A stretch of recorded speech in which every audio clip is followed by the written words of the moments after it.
Buenos días, amados hermanos. Este es el día que hizo el Señor. Nos gozaremos y nos alegraremos.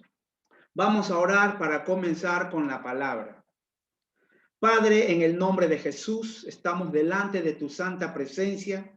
Te damos gracias por todo lo bueno que eres tú para con nosotros. Te damos gracias por tu palabra, Señor, que es la lumbrera en nuestro camino, la lámpara que nos guía, Señor. Disponemos espíritu, alma y cuerpo para recibir de tu palabra. Yo te doy gracias por la unción para poder enseñar tu palabra en esta mañana, Señor, con profundidad, pero con sencillez, en el nombre de Jesús. Amén y amén. Amén. Muy bien, amados. La palabra que voy a compartir en esta mañana, el título es El tiempo del fin. Como tenemos ahí en pantalla, ¿estamos viviendo en los tiempos del fin? Esa es la pregunta, ¿no? Esa es la pregunta. Vamos a Daniel, capítulo 12, versículo 9. Daniel, capítulo 12, versículo 9, y leemos, dice, él respondió, anda Daniel, pues estas palabras están cerradas y selladas hasta el tiempo del fin. Este es nuestro texto central. De aquí vamos a desglosar y vamos a avanzar en todo lo que voy a compartirles en esta mañana acerca del tiempo del fin. ¿Por qué vamos a hablar acerca del tiempo del fin? Porque cada vez que sucede algún evento apocalíptico, como el COVID-19 o como una guerra en Medio Oriente, que es algo común escuchar guerra en Medio Oriente, o un terremoto de grandes proporciones, dicho sea de paso, ayer o antier hubo un terremoto porque pasó del grado 6 en Piura, hubo un terremoto. O cuando sucede un fenómeno meteorológico, ya que golpea al planeta, cuando suceden esas cosas, los maestros proféticos, los adivinos aparecen y comienzan a soltar sus predicciones, sus presagios, sus advertencias a la humanidad. Desde que nuestro Señor Jesucristo subió en esa nube en el Monte de los Olivos en Jerusalén, cientos de maestros y predicadores proféticos han tratado de discernir toda nube de conflicto mundial como aquella nube en que Jesús regresará. La pregunta es, ¿realmente estamos en el tiempo del fin? Esa es la pregunta. ¿Realmente estamos en el tiempo del fin? Y si estamos en el tiempo del fin, ¿qué es el tiempo del fin?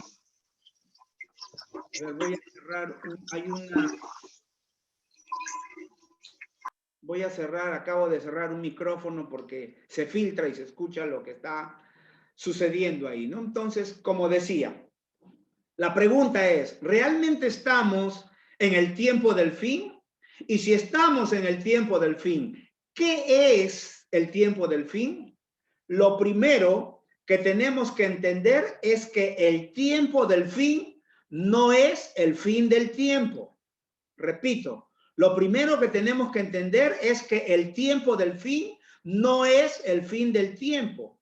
El fin del tiempo es una frase que se repite muy a menudo, muy seguido, cuando los creyentes hablan acerca de los últimos días. La frase fin del tiempo no se encuentra en ninguno de los testamentos, ni en el Antiguo ni en el Nuevo. Tampoco es el fin del mundo, como piensan algunos. Muchos tienen el concepto de que el mundo va a terminar y esa es una mala interpretación del versículo del Evangelio de Mateo 24. Así que voy a ir a Mateo 24, versículo 3, en la versión NBI, Nueva Versión Internacional, y leo. Más tarde estaba Jesús sentado en el Monte de los Olivos. Cuando llegaron los discípulos y le preguntaron en privado, ¿cuándo sucederá eso? ¿y cuál será la señal de tu venida y del fin del mundo? Ahora, cuando escuchamos la frase fin del mundo, esa frase fin del mundo proyecta una película en la mente de la humanidad, una película de total aniquilación del planeta, una película de completa destrucción apocalíptica de la humanidad. Y tenemos que entender, ¿ya?, que el Nuevo Testamento fue escrito en griego. Recuerden, la Biblia no fue escrita en español, fue escrita en hebreo, el Antiguo Testamento, ¿ya?, arameo, y el Nuevo Testamento en griego. Por lo tanto, tenemos que darnos cuenta que el significado de ciertas palabras dista o difiere mucho de nuestro idioma español.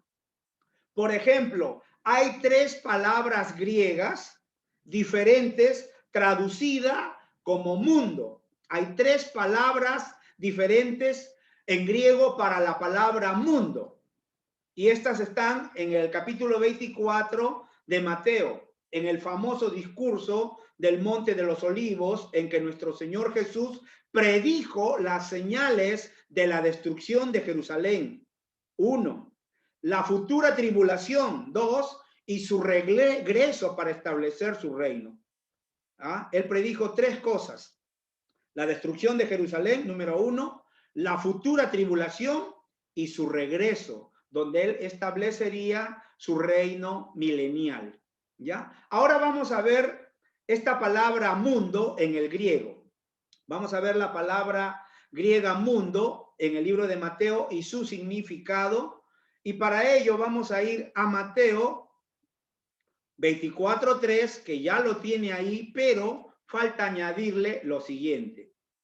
Dice, más tarde estaba Jesús sentado en el monte de los olivos cuando llegaron los discípulos y le preguntaron en privado, ¿cuándo sucederá eso? ¿Y cuál será la señal de tu venida y del fin del mundo? La frase fin del mundo, aquí en Mateo 24:3, es el mundo, es la palabra griega aion.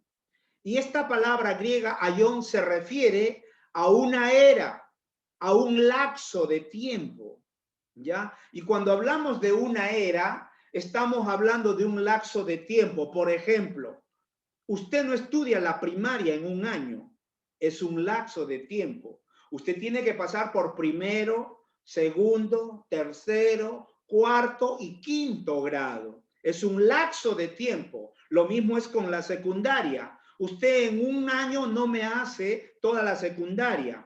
Hace primero, segundo, en un lapso de tiempo, comprende todo lo que es secundaria. Entonces, entendamos, la palabra fin del mundo aquí es la palabra aion y se refiere a una era o un lapso de tiempo. Vamos a ver ahora Mateo 24:14 y dice, y será predicado este evangelio del reino en todo el mundo para testimonio a todas las naciones y entonces vendrá el fin. El evangelio predicado en todo el mundo aquí se refiere a la palabra oikumene, y se refiere al globo terráqueo. Hay otra palabra que define la palabra tierra, que es la palabra geo. Recuerden que Jesús dijo que nosotros somos la sal de la tierra y la luz del mundo. En este caso, la palabra oikumene también significa tierra y se refiere al globo terráqueo. Pero hay otra palabra que nos enseña y nos explica el significado de la palabra mundo. Estamos viendo 3 significados diferentes en griego de la palabra mundo. Mateo 24:21 y leemos, porque habrá entonces gran tribulación, cual no la ha habido desde el principio del mundo, hasta ahora ni la habrá. La tribulación impactando al mundo, aquí es la palabra griega cosmos, y aquí sí se refiere al mundo habitado, al sistema. La palabra anterior, Oikoumene se refiere al globo terráqueo, al planeta específicamente. Y aquí cosmos se refiere al sistema, al mundo habitado, donde estamos nosotros. Entonces, en Mateo 24:3, los discípulos le pidieron a Jesús que les revelara las señales de su venida. Y cuando Jesús les habló del fin, no se refería al fin del planeta Tierra, sino al fin ayón, al fin de un periodo, de una era, de un periodo de tiempo, un lapso de tiempo. ¿Ya? Entonces tenemos que tener esto bien claro para no caer en preocupaciones, en temores, en miedos y en falsas enseñanzas. ¿Ya? Ahora, tenemos que entender que a los discípulos judíos que fueron criados en las sinagogas, ellos eran entendidos de los escritos proféticos y a ellos se les enseñaba lo que los profetas hebreos anunciaron. Ellos anunciaron un reino en el cual una figura mesiánica gobernaría el mundo y los enemigos de Israel serían derrotados. Esa figura que ellos piensan o ellos tienen en la mente, los judíos, es un reino como el de Salomón. Un reino como en el de Salomón. Un reino donde la plata no valía el oro y ellos eran en ese tiempo, por decir, el centro de la atracción en todo el mundo, en todo el planeta. Porque aún desde Etiopía vino una reina para confirmar lo que en el mundo entero, en el mundo antiguo hablaban acerca de Salomón y su reino. Entonces, los judíos esperan un Mesías tipo Salomón. Ellos no entienden que el Mesías, que es nuestro Señor Jesucristo, ya vino y que nuestro Señor Jesús vino a destruir todo con el amor. Amarás a tu prójimo como a ti mismo. Mientras que el mundo dice ojo por ojo, diente por diente, Jesús dijo que teníamos que amar a nuestros enemigos. Entonces, ellos tienen ese concepto y los judíos se convertirían con ese concepto en mente. Ellos piensan que se convertirían en el grupo étnico que lideraría todo en el planeta y todas las naciones se unirían en Jerusalén una vez al año para adorar, como nos lo dice Zacarías capítulo 14 versículo 16. Dice: y todos los que sobrevivieren de las naciones que vinieron contra Jerusalén subirán de año en año para adorar al rey, a Jehová de los ejércitos, y a celebrar la fiesta de los tabernáculos. Entonces, ese es el concepto que ellos manejaban. Por otro lado, el profeta Daniel hizo una predicción. Vamos a ver la predicción que hizo el profeta Daniel en el libro de Daniel, capítulo 7, versículos 13 y 14. Y leemos: miraba yo en la visión de la noche, y he aquí con las nubes del cielo venía uno como un hijo de hombre, que vino hasta el anciano de días, y le hicieron acercarse delante de él, y le fue dado dominio, gloria y reino, para que todos los pueblos, naciones y lenguas le sirvieran. Su dominio es dominio eterno que nunca pasará, y su reino uno que no será destruido. La frase hijo de hombre se usa 108 veces en el Antiguo Testamento, en la versión inglesa King James. Y Dios se dirigió al profeta Ezequiel llamándolo hijo de hombre 93 veces. Y en la profecía de Daniel, el Mesías es identificado como un hijo de hombre una sola vez. Daniel 7:13. Miraba yo en la visión de la noche, y he aquí con las nubes del cielo venía uno como un hijo de hombre, que vino hasta el anciano de días y le hicieron acercarse delante de él. Estábamos cantando el anciano de días, ¿no? Bendición y gloria al anciano de días. El anciano de días es el eterno. No ¿Dónde he visto un anciano bebé? Un anciano de días. Se refiere al Eterno. Está hablando de Dios. Está hablando de Dios el Padre. Y le hicieron acercarse delante de él. Ahora, estamos hablando de la palabra, en la frase, el Hijo de Hombre. En el Nuevo Testamento, estoy poniendo todo esto como base, porque tenemos que llegar al punto en qué tiempo estamos viviendo. Ese es el desenlace, el clímax a donde tenemos que llegar. En el Nuevo Testamento, el Señor Jesús se llama a sí mismo el Hijo del Hombre en numerosas ocasiones. Vamos a ver en Juan 1:51, dice, y le dijo, de cierto os digo, de aquí en adelante veréis el cielo abierto y los ángeles de Dios que suben y descienden sobre el Hijo del Hombre. En Juan, capítulo 3, versículo 13 dice, nadie subió al cielo, sino el que descendió del cielo, el Hijo del Hombre que está en el cielo. Y en Juan 6:27 dice, trabajad, no por la comida que perece, sino por la comida que a vida eterna permanece, la cual el Hijo del Hombre os dará, porque a este señaló Dios el Padre.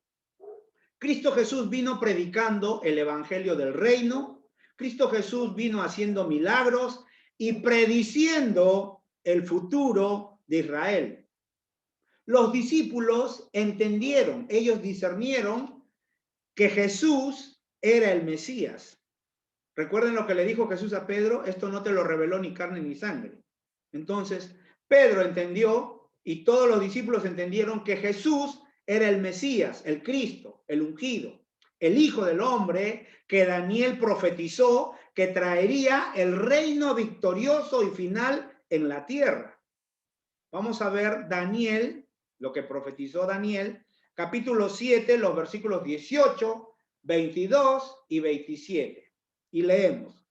Después, versículo 18, después recibirán el reino los santos del Altísimo y poseerán el reino hasta el siglo eternamente y para siempre.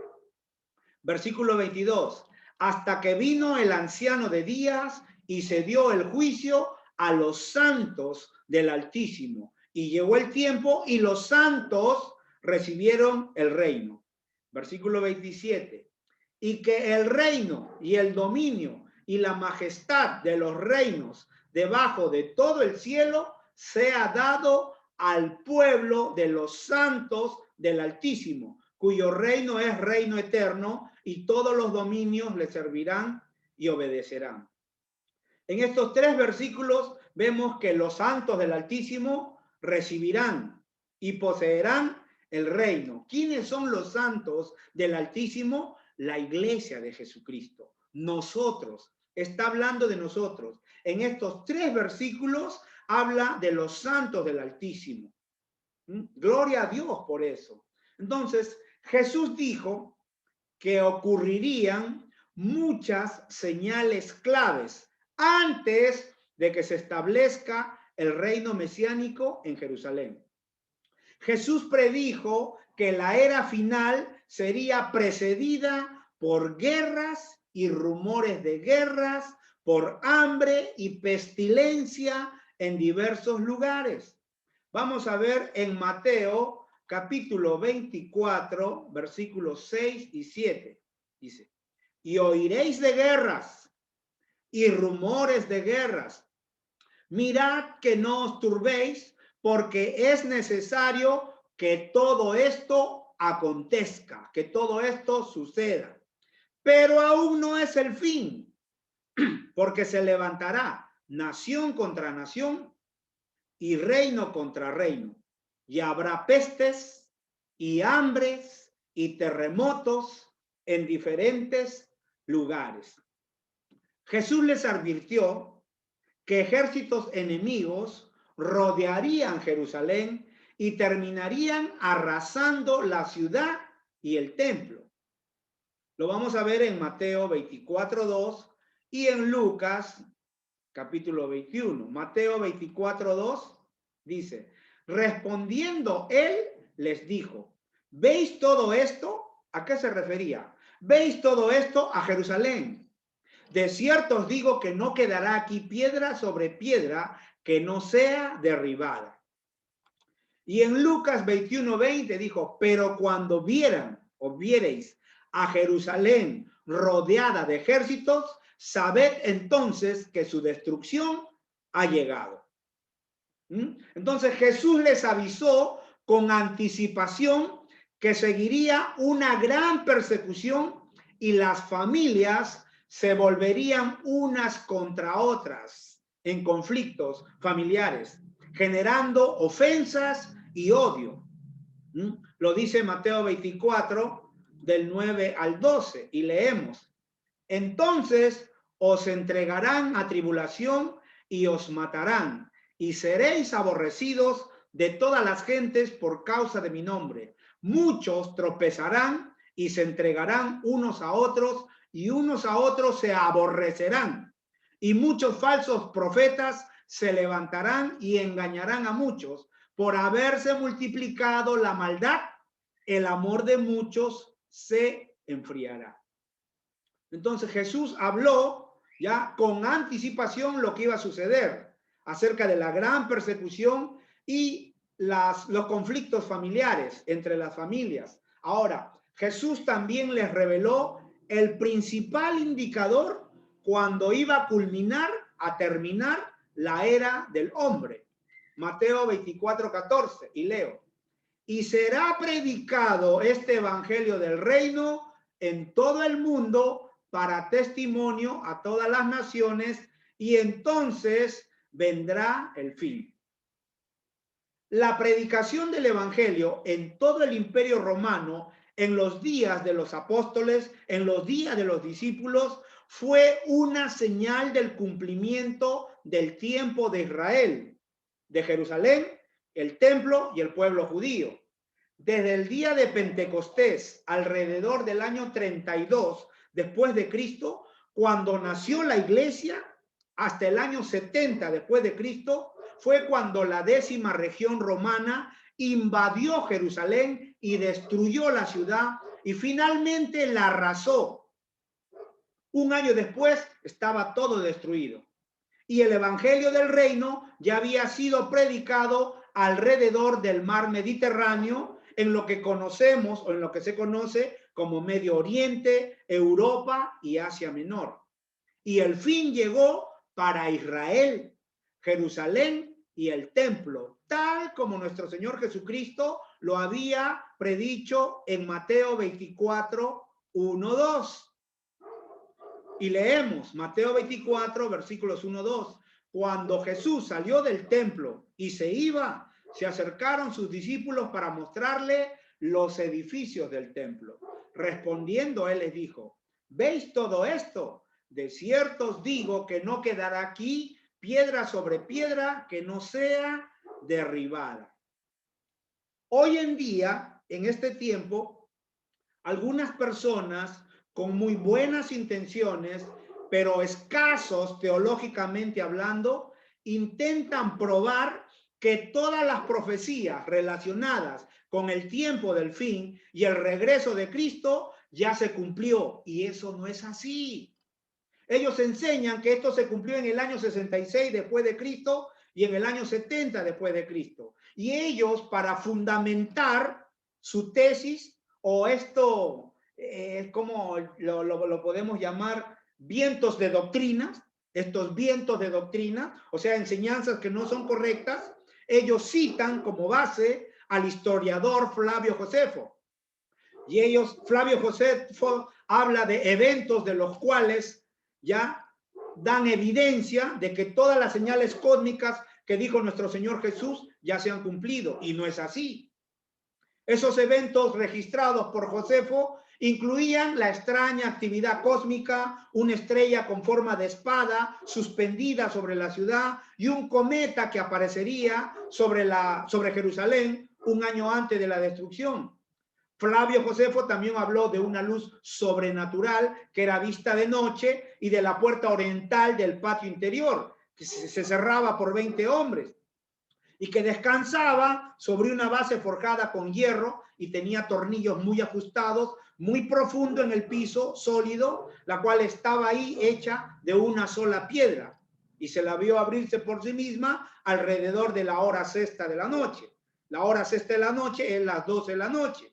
Y muchos dicen que Mateo 24 ya se cumplió en el año 70 después de Cristo. Mateo 24 describe, predice la destrucción del templo, las señales antes de la venida de Cristo y el fin de la era. Y esa parte de Mateo 24, los versículos del 15 al 21, no ocurrieron en el año 70 después de Cristo. Y en realidad no han ocurrido en ninguna otra época de la historia pasada. Me voy a quedar aquí para que la próxima semana terminemos compartiendo la segunda parte de tiempos del fin. Estamos en los tiempos de fin. Vamos a leer un versículo más y nos quedamos aquí. Mateo 24, 15, 21.